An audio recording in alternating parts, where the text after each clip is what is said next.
windows that he had cleaned that morning. Outside, an aging gray mare, its mane matted and grisly, was pulling a coal cart.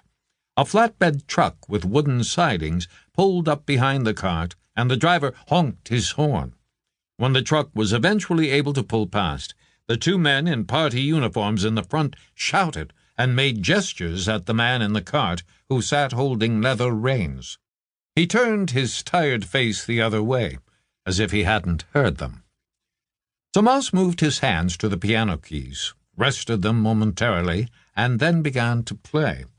The music flowing through him was familiar and golden, pulling him onward.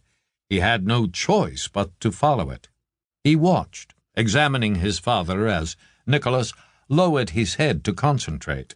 There were deep lines on his face now, and a stooping manner of a man in decline. Tomas knew that his father had watched as members of his history department, mainly those who were unwilling to teach a revised version of the subject or had un-German political beliefs, had been taken away.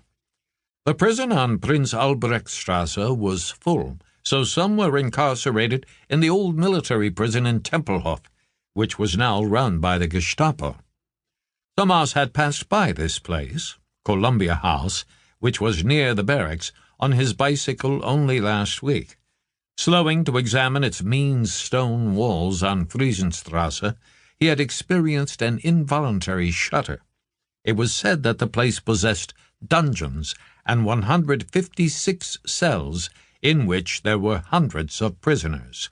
Most were on their way to the new camp in Oranienburg, near the Hohenzollern Canal, where an old factory had been repurposed. Tomas had tried to put it out of his mind and had headed onward to the swimming pool where he had competed in the youth games, winning the 100-meter butterfly, as he always did. On his way out, as he squeezed through the bronzed and uniformed teenagers who smelled of chlorine, a tanned girl with tight blonde plaits had smiled at him in a shy way that was, he thought, an invitation of a sort. He had seen the badge of the Bund Deutscher Madel, the League of German Girls, on her shirt. It made him wonder what was really in her heart. He had arrived late and left early, slipping away before the parade with its triangular flags, songs, and spontaneous cheers for the Führer. Tomas had been playing the piano for perhaps 5 minutes when the banging started. He heard a thump on the ceiling above them, as if a large object had been dropped. A few minutes later there was a thudding of footsteps. Tomas continued to play and looked over at his father. Nicholas's face was creased with effort, the lines around his eyes and mouth betraying tension as he tried to focus on the music. Slam! A door upstairs crashed into its frame. Bang! Bang! Bang! Bang! The noise of boots on the staircase blotted out all trace of the music. Nicholas could no longer make a pretense of listening.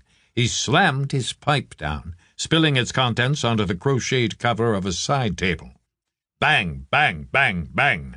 The noise was heading toward them now, down the creaking staircase. It sounded like someone was rolling a boulder that was hitting every step on its way down. Nicholas hauled himself from his chair. His back stooped. He walked toward the hallway, his footsteps uneven and shallow. Tomas stopped playing. His father was in the hallway. No one was listening to him now. "Dieter!" Nicholas shouted to his stepson. "What on earth are you doing?" "I have a meeting to attend," Dieter said. His voice was low and confident. The noisy provocation was now matched by undisguised insolence. Dieter no longer used a deferential tone toward Nicholas. His manner was one of barely concealed contempt.